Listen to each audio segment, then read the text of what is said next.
Welcome to The Kingdom Sleeps, the fantasy bedtime story decided by the roll of a dice. My name's Andrew, I'll be your story master for this evening. And I'm Orla, and I'll be playing the role of Nina.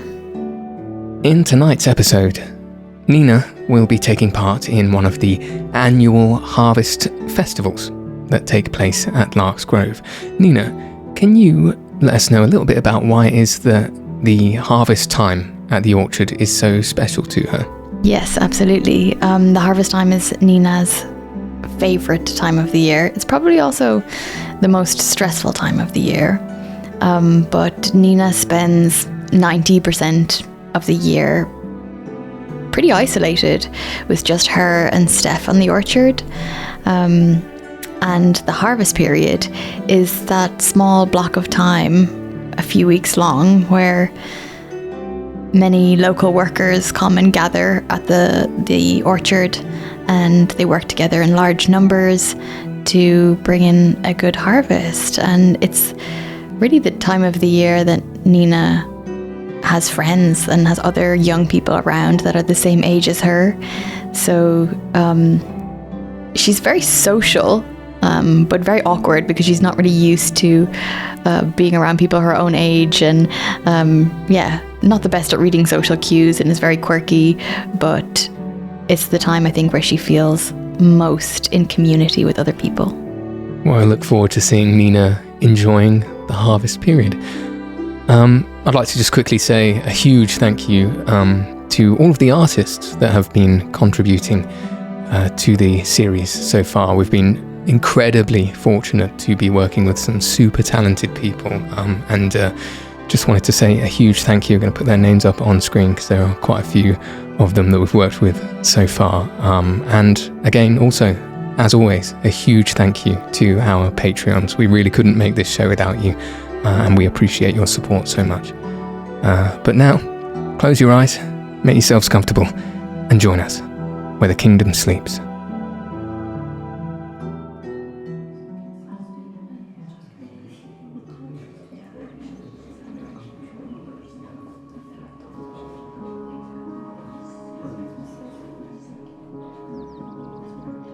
You awaken in your hammock to the sound of gently bustling voices outside on the ground down below from the treehouse.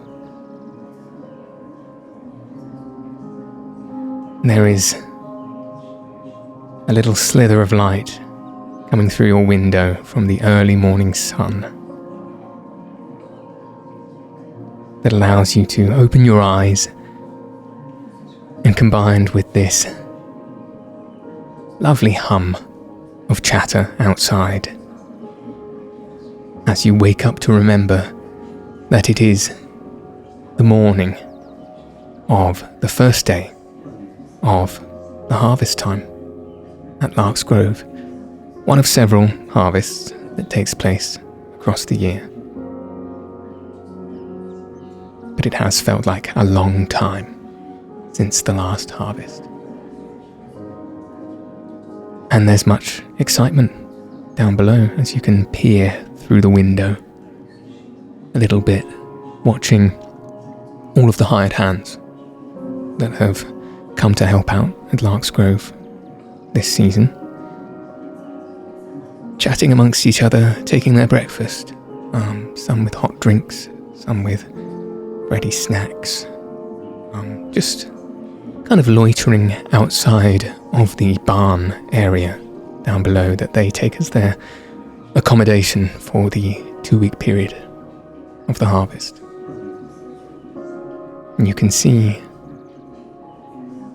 some familiar faces down below, some new faces never met before, but they all look friendly and full of energy. And it's a buzz rather unfamiliar to Larks Grove most of the time. As you look out at this scene of the people below, nicely wrapped by the sides of your hammock, you feel a little wriggling at your side as Kota untucks himself from the blanket that's on top of you and kind of flops himself across your belly as you're laying down, looking up at you. And you couldn't be quite sure, but you might suspect that he is awake and hungry. What goes through Nina's mind as she wakes up on this morning?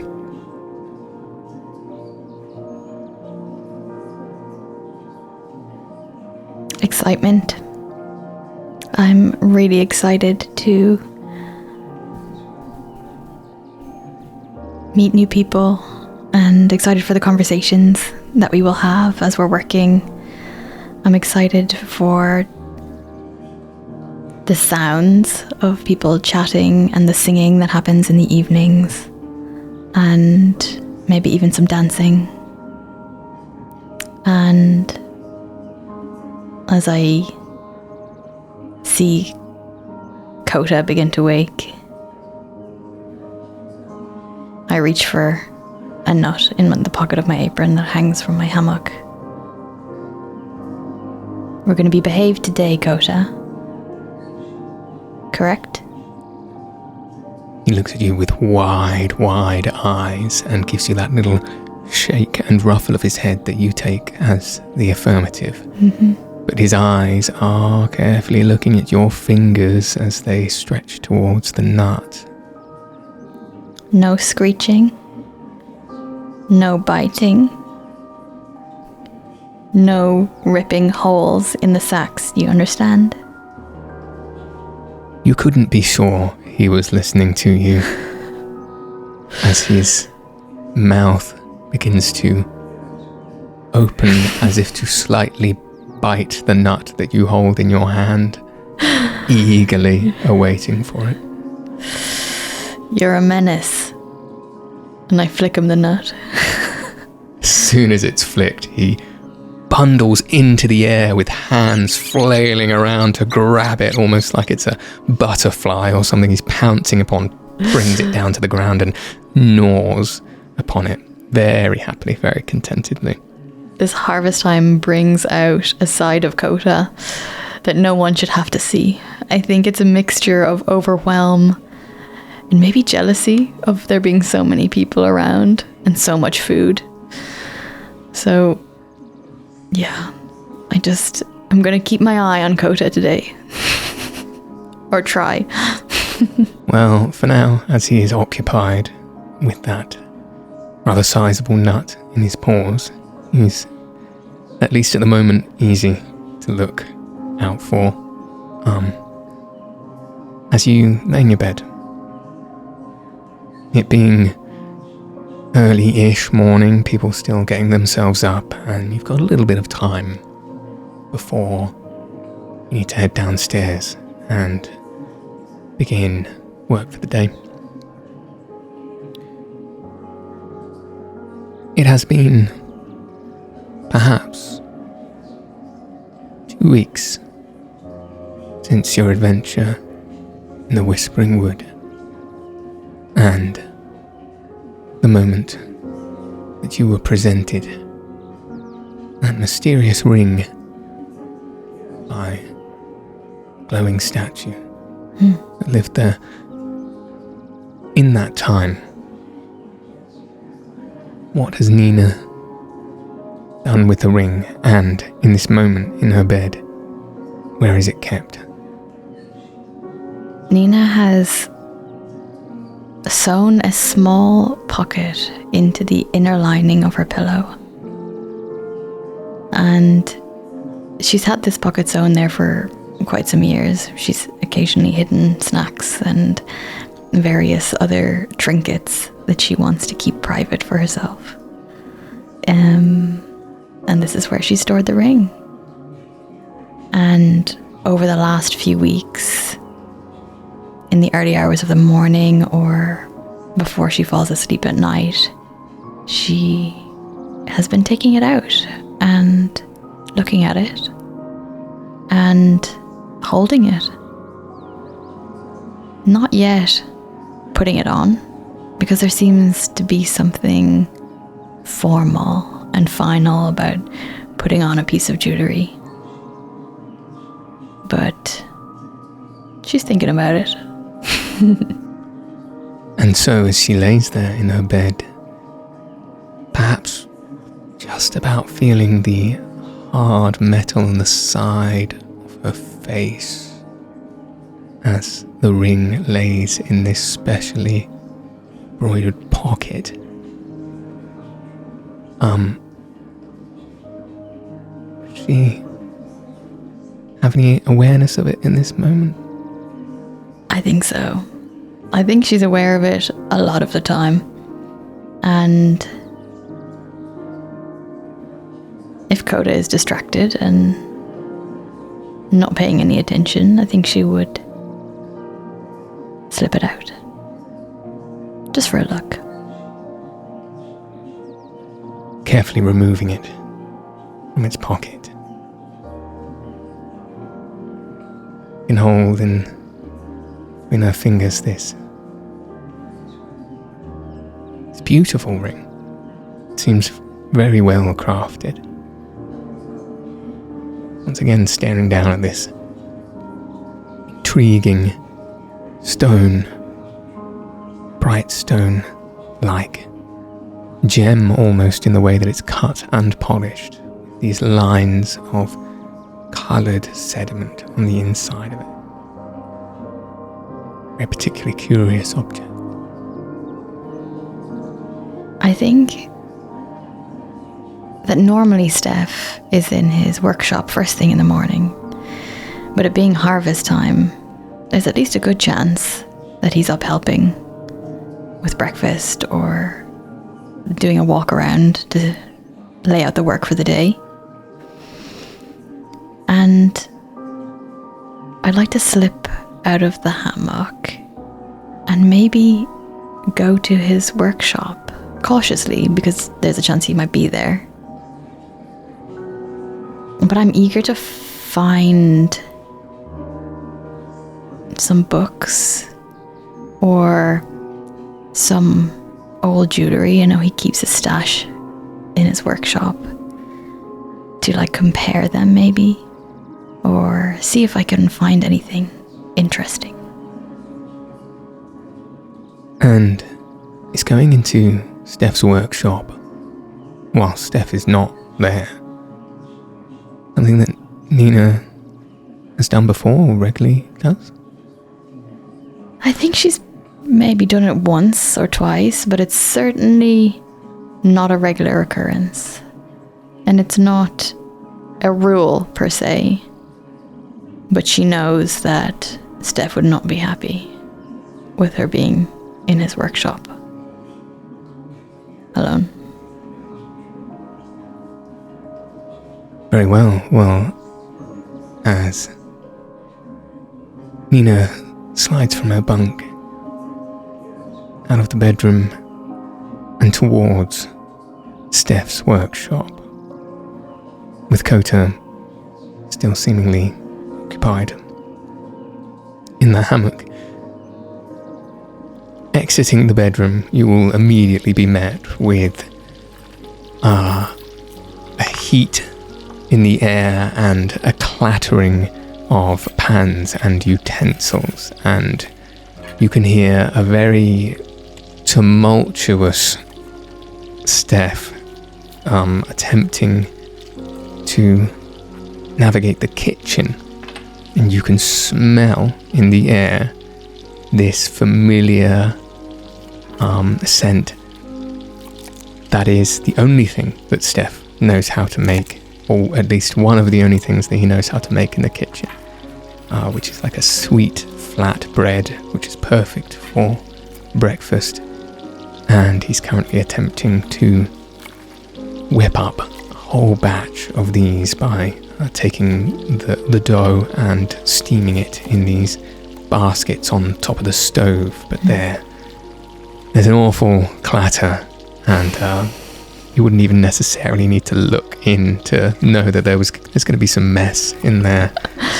and it's going to be quite haphazard. Now, in order to get to Steph's workshop, you will have to pass the threshold of the kitchen. To get past. Are you trying to avoid Steph's knowing? Absolutely. Okay, please roll me a stealth check.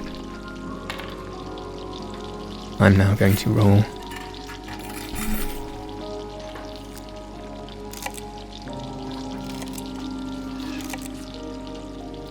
That's a 4. That's a 4. I'm gonna roll for Steph's perception and keen awareness. He's very occupied at the moment. He'll have to be a 4. That's a 10. Okay. As you creep past, he almost drops the utensils in relief in seeing you and says, "Oh, Nina, good morning. I was just trying to prepare some breakfast for the workers. I've made a little batch, but they're quite hungry, so yes, want to load them up before we get working. Having a bit of a struggle, was hoping that I might be able to do a survey of the orchard before we get going. I don't suppose you'd be willing to take this over for me?" Yes, absolutely. You go do a survey and I'll take this over. Thank you so much, Nina. I really appreciate it. Right, I'll see you downstairs shortly. Yes.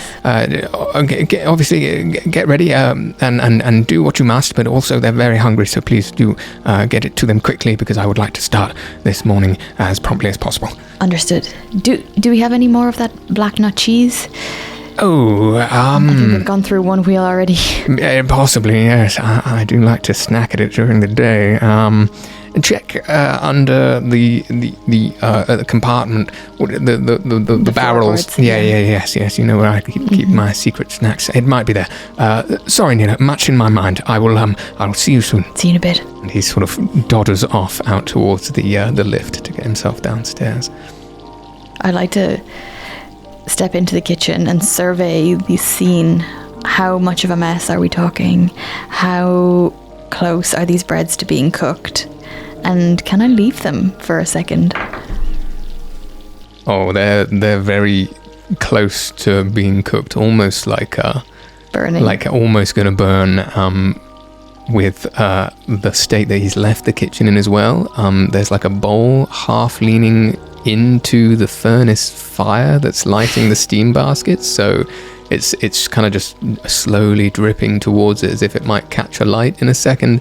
The utensils are on the floor, and there is batter on the floor and on the counters. Oh God. Right, Kota, you start licking up this mess, and he begins licking it up before you've even finished saying it. Good. And I'm going to go straight to the kitchen, prevent there being any big fires, take the bread off the stove, and put it in a large wicker basket. Just stack the bread up, get a wheel of cheese, and once I have prevented any sort of fire or chaos happening in the kitchen, I will go to the balcony and call down to some of the people below. Morning! Are you guys hungry? You see this sea of faces look up to your voice, some of which smile warmly at your familiar face, some of which furrow their brows a little bit in wondering as to who you are, and a few voices, kind of disparate, several words, make it very clear that yes, they are indeed very hungry and would like some bread. Roll me a perception check. That's 19. Quite easily amongst these faces, although some of them are a lot more proud and upstanding, and they're all kind of spread in the area just outside of the barn. You can see on a small chopped log that just rests around the corner of the barn, that Bellamy is sat away from the rest of the group. Seems to be looking up at you. He's noticed your voice. It's kind of shrinking away, maybe making himself less known amongst the others. I say, "Hey, Bellamy! Bellamy!" And I'm waving frantically from the balcony. And he's looking right at you as you said all of these things since you've come out to the balcony, but he's almost surprised that you've singled him out individually, and a bit of a flustered look. He looks up at you and raises a hand and says, I beckon at him. Come here, come here. He looks around him and sort of doesn't quite. Roll me an insight. That is a 10. He looks very confused for some reason. Okay, you stand underneath the balcony. Get up. He'll get himself up.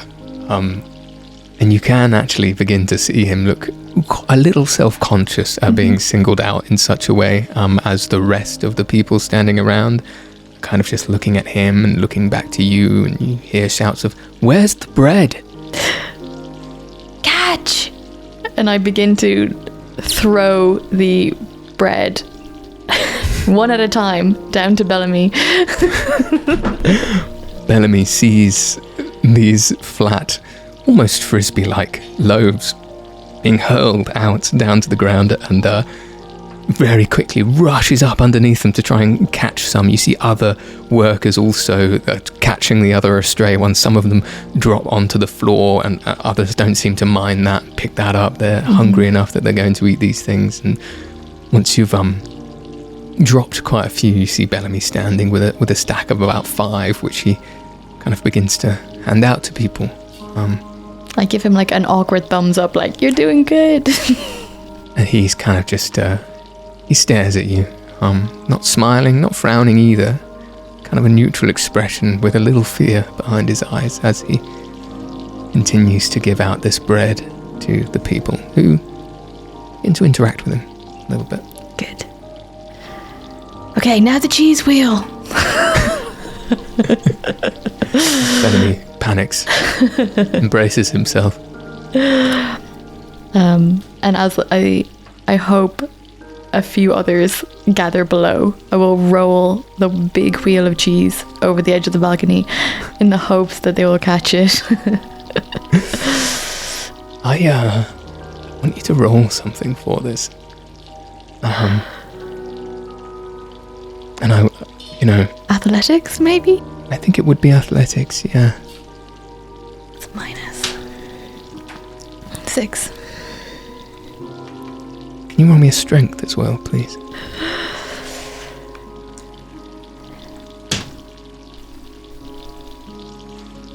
That is a 10.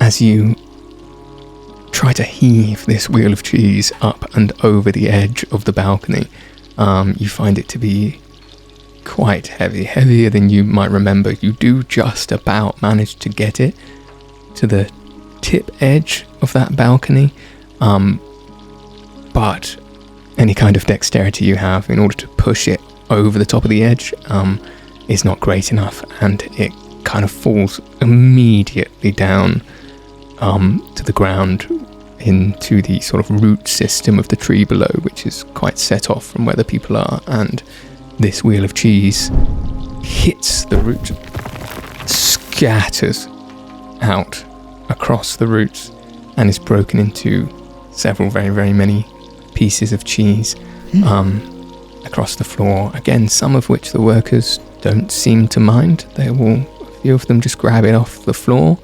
Others are quite dismayed that you've done that and are throwing up their arms and scowling at you. Oof. Sorry. I'll clean that up in a bit. Help yourselves. You can see Bellamy on the ground, looking a little bit mortified by this scene that's caused. Even so, he'll look up at you, now breadless, as he has given out too much bread and forgetting to leave any for himself, and looks to you, gives a little wave. I'll come down in a bit, okay? He nods his head and folds his arms. I'd like to duck back into the house, and hoping that I've saved time in sacrificing the cheese in doing many trips up and down, have a chance to go into Steph's study, his workshop. Quickly maybe surveying the landscape to see if Steph is on his way back. You're going to look out across the orchard? Yes. A quick survey of the orchard. You can easily see the distinctive wobbling gait of Steph at the far end of the orchard. So he's well off on his way, making his surveys. You can be certain for at least a time he won't return. Great. I'm going to quickly dip into the study. You exit the kitchen, past a still frantically licking Kota at the floor. You head over to the study. Turn the handle. Find it is locked.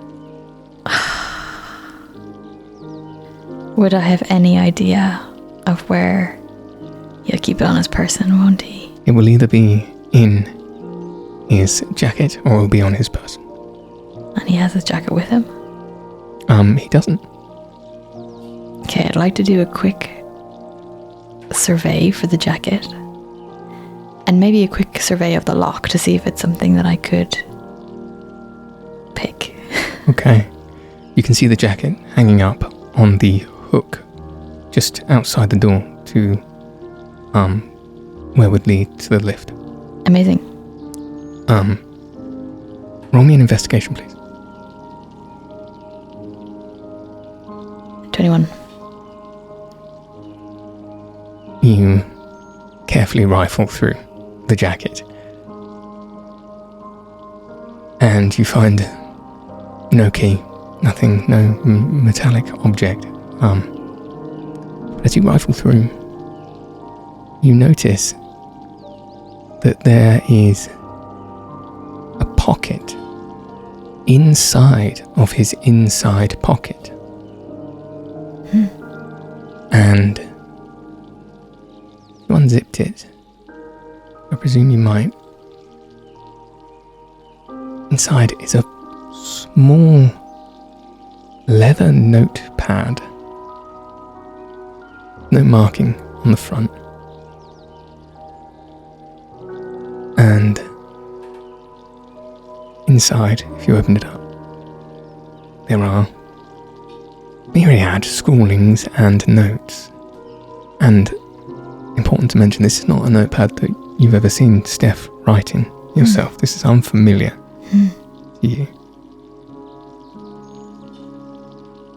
If you opened it up just to the first fold, the very top note written is: discover the spread.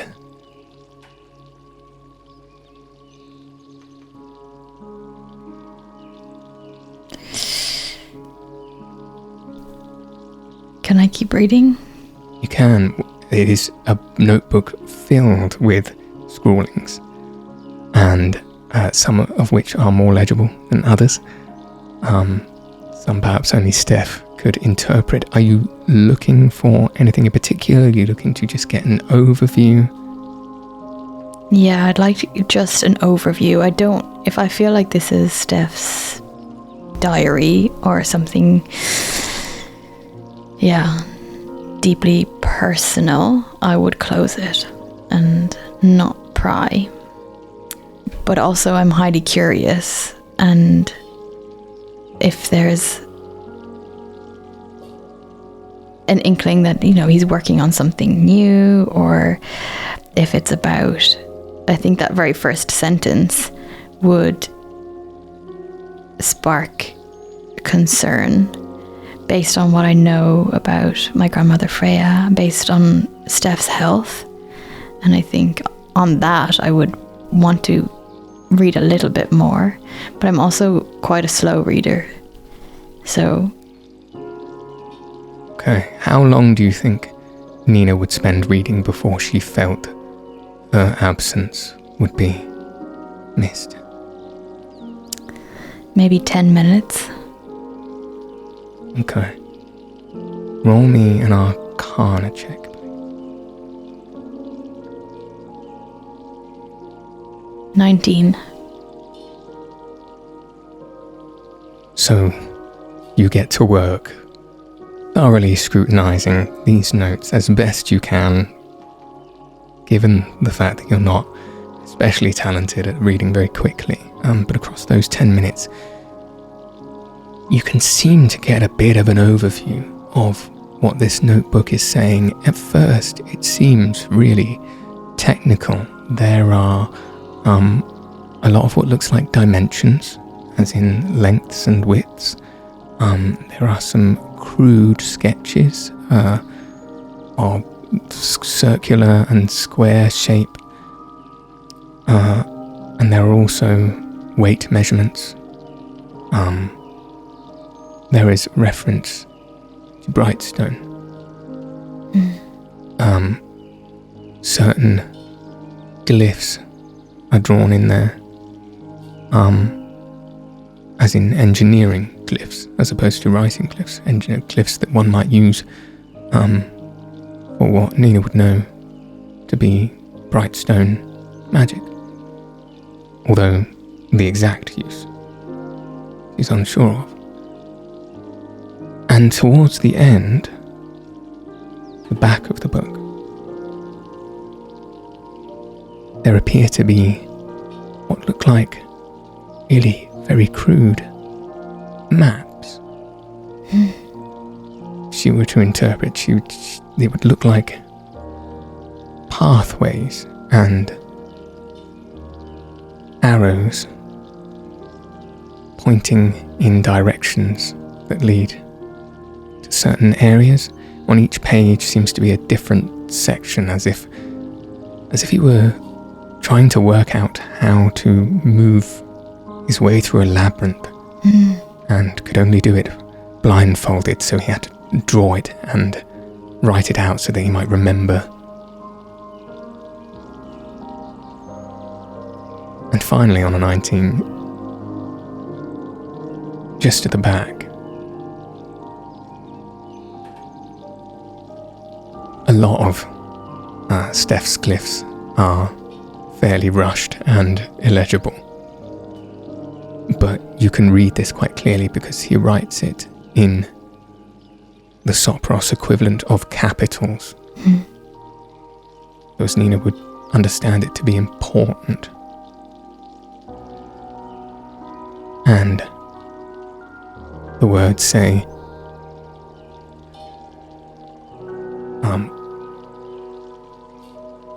the spread may be as far as the village.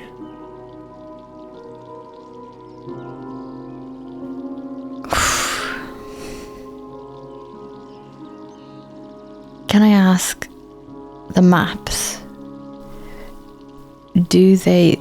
there's multiple maps hand-drawn. Does it look like something somewhere I recognize? Is it like the orchard? In the little time you have left to analyze these paths, they don't seem to be anything that you recognize directly. It really seems to be quite labyrinthian.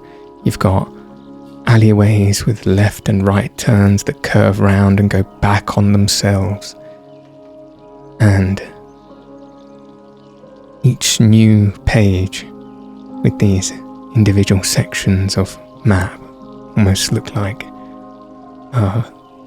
the mazes that one solves as a child on paper, that you have to draw a line to get yourself to the center. It's like that, but in very many sections. I think I'll quickly close the notebook. As soon as you close the notebook, you hear a bellowing voice from downstairs. Nina! Nina, where are you?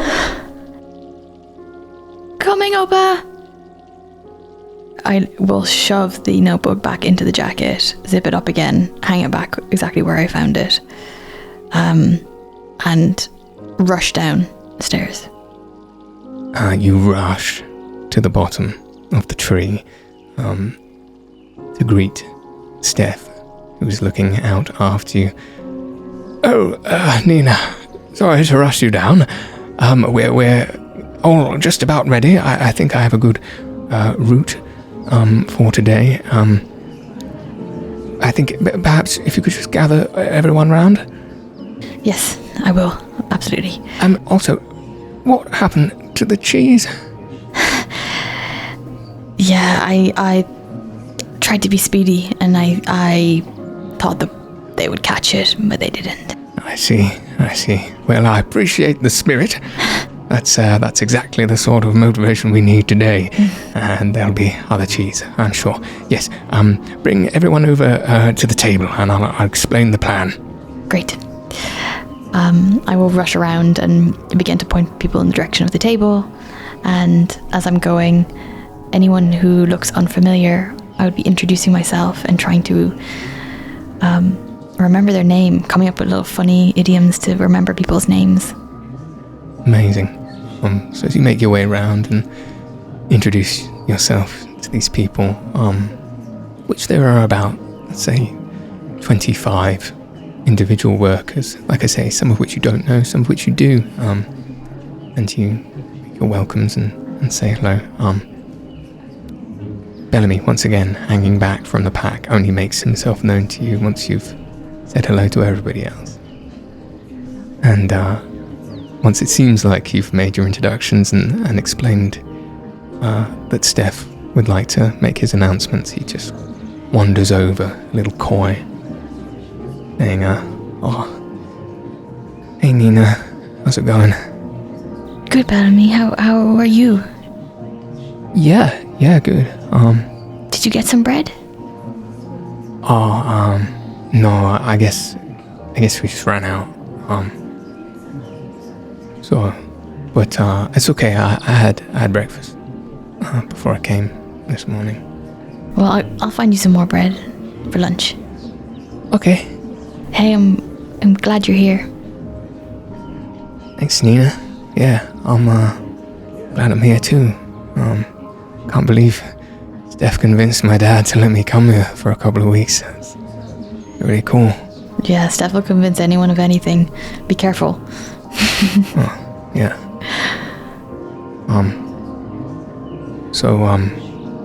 I got confirmation today from the courier. Oh, you did? Yeah. It got delivered. Your letter. It's there. Excellent. That's great news. Yeah. And remind me, does the courier wait for one back, or? Oh no, they just scan to sign the thing to say it was there, and then they bring back the signature. Of course. It's here.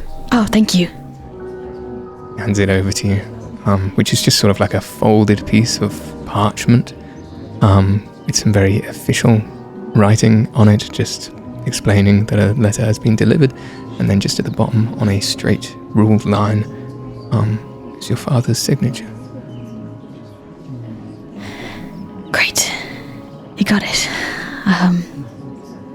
That's good. Thanks, Bellamy. Okay. I take the parchment and fold it up and put it in my apron. As you finish talking, Steph addresses the crowd. Gather round now, everyone. Okay, right. So, we have a busy day today. Thank you all for being here. We've got a lot of work to do over these 2 weeks. but it should be fun. It should be a bit of a challenge, but be rest assured that we'll be having as much of a good time in the evenings as we're working hard in the day. Am I right? And he waits for a response from the crowd, which is middling and a little lackluster, but he doesn't seem dissuaded by this. And he carries on explaining the plan. He has several routes, only particular areas that are fruiting at the moment, so it's not really an orchard-wide ordeal, as compared to other harvests throughout the year. Actually a fairly leisurely and middling one, despite Steph's eagerness for hard work. And as he finishes explaining, he heads off himself straight into the orchard to begin his plan, and the rest of the workers kind of like mill together in small groups and try and enact the picking that he has instructed, with Steph leading a couple of groups to particular places that he believes they'll be best at. How do you feel Nina will spend her morning, and what do you think she'll, as someone who lives here and has fairly free reign of the work that she would like to achieve during the day, how do you think she would spend the morning? I think Nina spends her time kind of chasing after Steph and picking up and filling in the gaps that he forgets about. So, for example, as everyone is going off towards the picking, she's running to the tool shed to get the tools that they're going to need for the picking, and handing out baskets and tools to everyone. And an hour before lunch, she's dipping away to make sure that they have enough food and that the tables are set. And I think she's also, as all this is going on, just checking in with people and making sure that if there's anyone like Bellamy who's on the edge, you know, pairing him up with someone or trying to get groups to work together.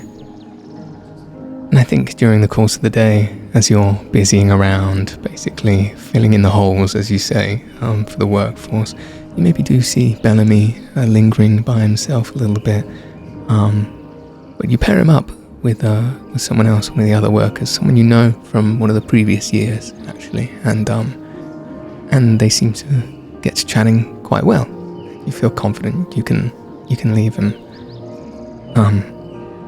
Somewhere in the mid-afternoon, just after lunch, you are at one side of the orchard, just having taken a fresh pick from a group of workers, unloading it into the barrels in the storage area and then bringing them fresh baskets. You're in the middle of this job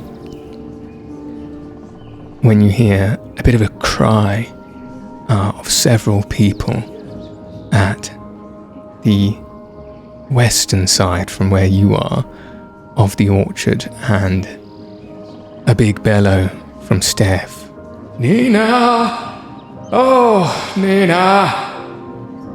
My first instinct is to look for Kota. Just check that he's somewhere in the vicinity. From where you are, it's quite close to the base of the treehouse, and you'll notice that the error you made in the morning has actually been a godsend for the workers, because Kota has been gorging himself on this cheese basically the entire day. Oh, that's a worry.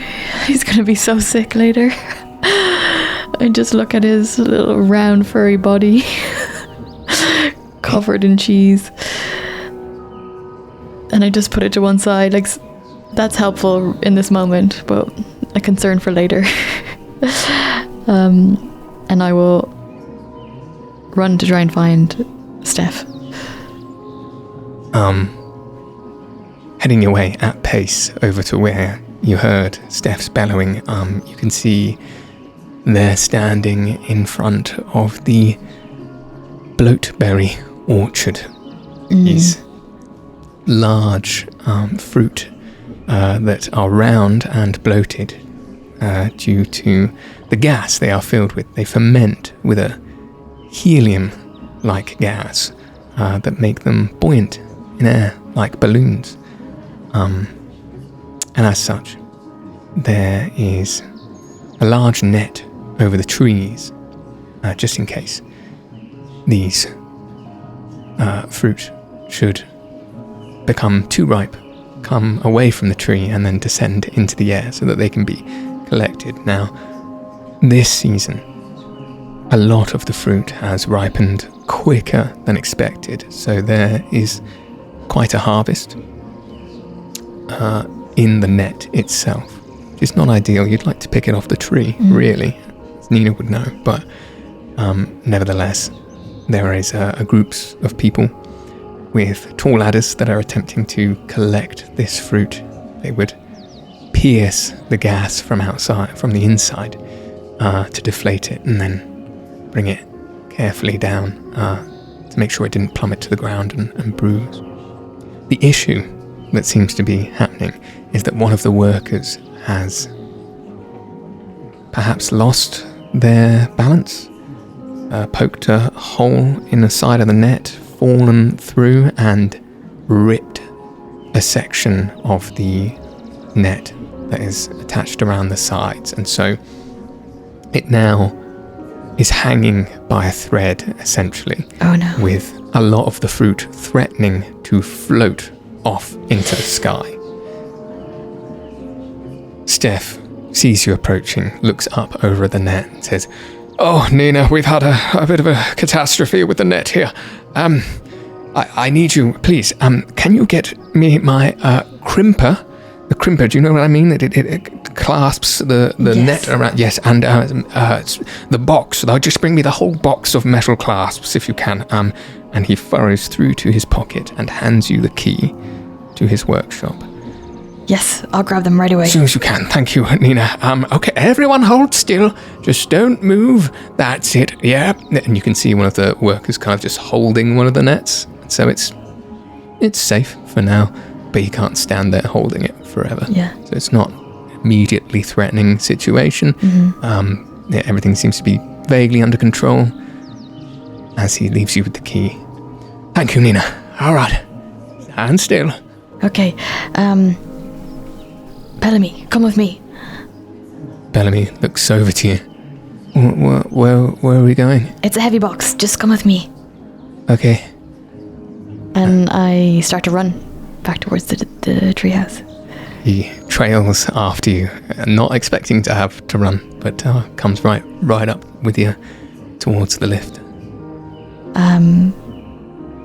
And I go straight up to the workshop and see if I can find that crimper and the box that he's looking for. As you turn the key, enter the workshop. This is one of the few times you've been there without Steph's presence. It has an eerie silence to it, almost, in its stillness. Usually it's bustling with just the presence of Steph. But with just you and Bellamy there, standing coy at the doorway. It seems quite still. Roll me an investigation, please. I'd also like to tell Bellamy, I think you should stay right here. I'll get it. Don't move. Okay. Is that investigation? 4. You find what you believe is the box of clasps fairly quickly, but the crimper seems to be nowhere to be found.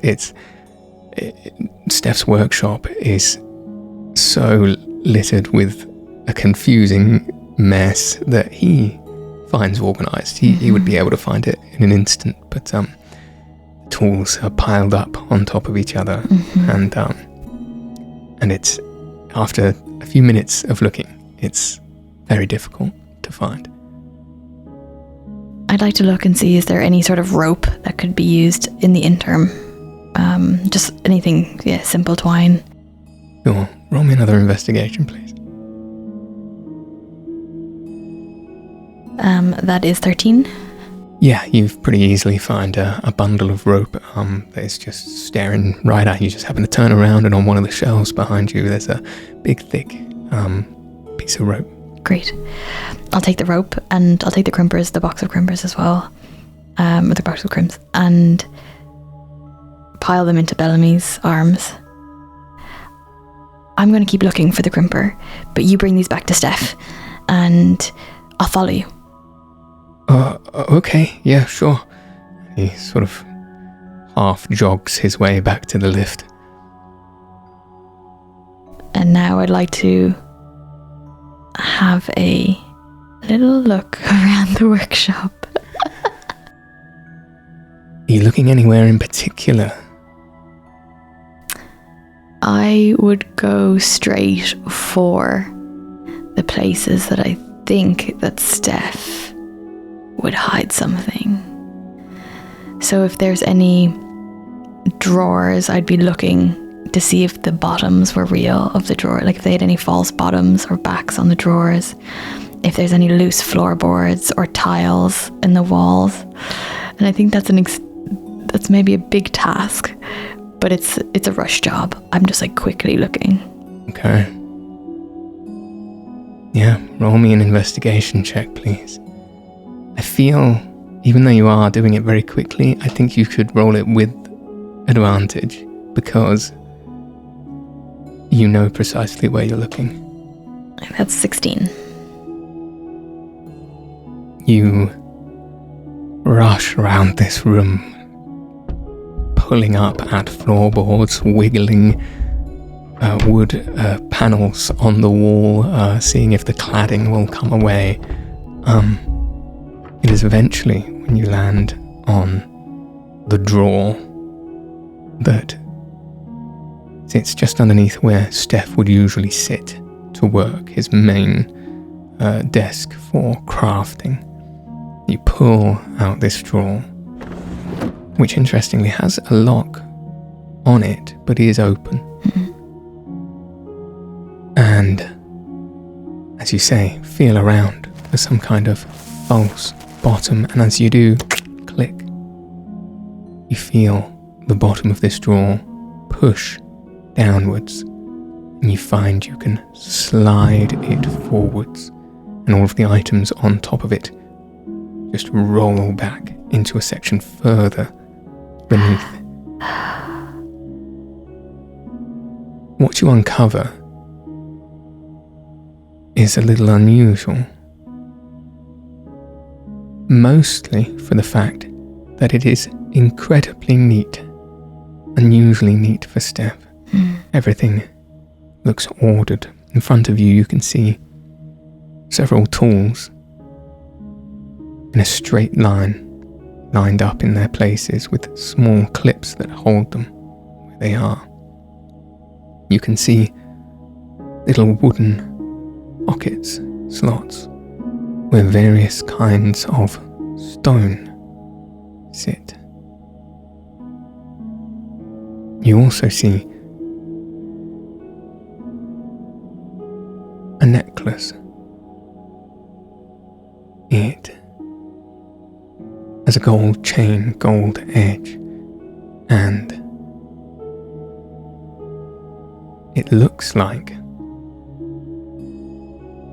there is a white stone next to it that should go in the center, but it is removed from the center, so it is a necklace with its frame, and the stone that looks like it should go central is just sat next to it. And this white stone has that characteristic, colourful bands across the middle of it, like you can recognise from the ring. The final and most prominent thing in this drawer takes up basically half of the drawer and is a large leather book. Thick. No title on the cover, but you can see that there are as it is closed. Myriad pieces of paper sticking out as if there's annotations on every page.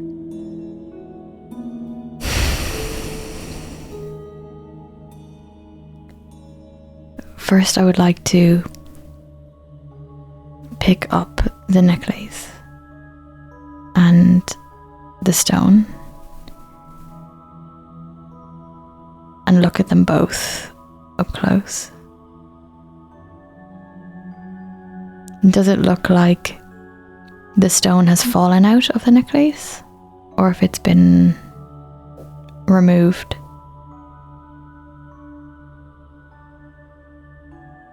Roll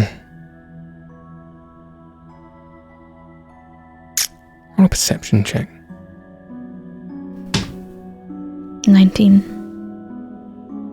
Yeah, it looks like it's certainly been removed. I think you can even, on a 19, see where a tool has just very, very slightly marked the stone in its attempt to hoist it out. And on a 19 also, you could probably see that where these bands of colour line the inside of the stone, it's like they've been added. It's not a fully flush, polished stone like you'd expect in a piece of jewellery, nice and rounded and smooth. There are bumped lines across as if this has been adapted in some way. Immediately I want to run and get my ring. But I think I'm also afraid of time. But I want to look at them side by side.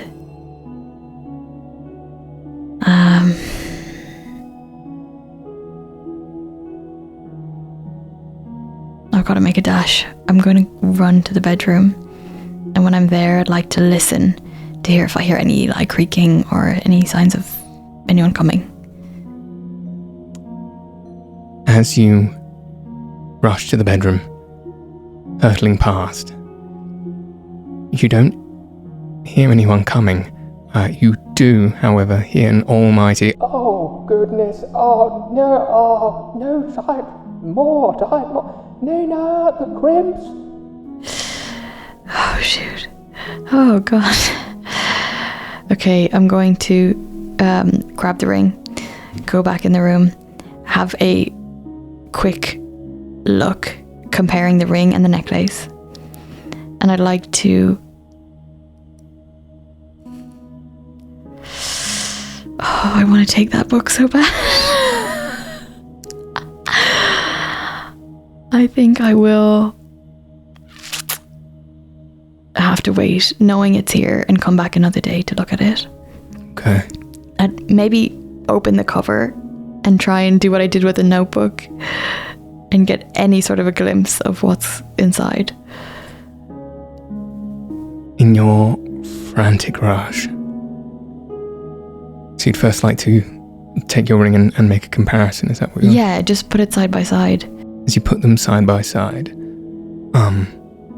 you can see that they do look like one of the same jewellery, almost. Whereas the ring is finished. It looks polished. It is smooth. Has these lines inside of it, but it's got a smooth top. And the larger stone looks similar. It's almost like the same, but just slightly bigger. But it looks part way through execution. That's what you discern from that. Frantically opening up the first page to just look at whatever lays there. It's a large wall of quite neatly written, but almost cursive in that way that is difficult to read. And the borders have illustrations of beautiful flowers and leaves and vines around the edge. And as much as you have time to dare to look at, the top line reads, "Dear Freya."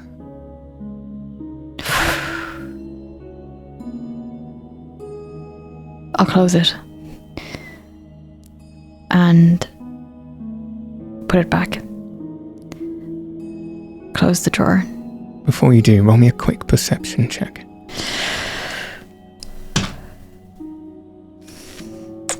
That is a 14. 14. Just as you're about to close the door, mystified by everything else in the drawer, you were completely oblivious until just this moment that the crimps are sat with the tools that are neatly in a line.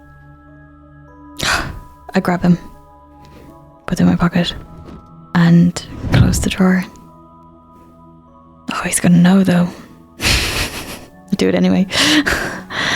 And as I'm leaving the study, I'm gonna put on the ring. Instead of running back to the bed, I'm just gonna slip it on and keep running.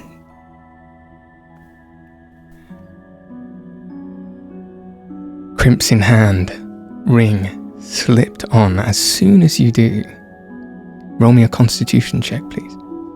A saving throw? Or Yes. just check? Saving throw. 20. Your hand feels stronger than it's ever been, and you get a little tingling sensation just for an instant. And it feels nice to wear this ring. There's no time. You are rushing. You bundle down the elevator, head right over to the back of the orchard where all of this tumult is going on. People yelling, "Oh no!" The person who's holding up the net is balancing on a ladder that they can't keep control of. They're wobbling themselves. The net gets higher and higher, and the sheer force of the elevating balloons are almost ripping it from his hand. And something about your hand makes you want to reach out and grab it quick before it goes. I do. Without even thinking.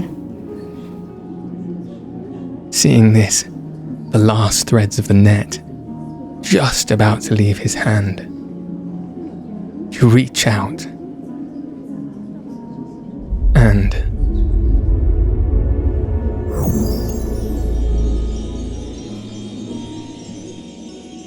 in a flash of pink and blue and yellow, this ghost of your own arm shoots forward towards the net and grabs the corner of it, pulling it down.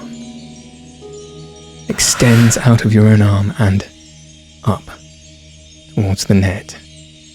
The worker looks at this shimmering iridescent pink, yellow and blue arm hovering in front of him in shock and falls off the ladder. No. To the ground. No. I try and I'm holding this with one hand. Is there anything I can do to stop him from falling? I'm going to roll for his attempt to keep himself steady. It happens too fast on a 3. And he plummets to the ground. Thump. Steph looks to you. Nina, what have you done? And that's where we'll leave it.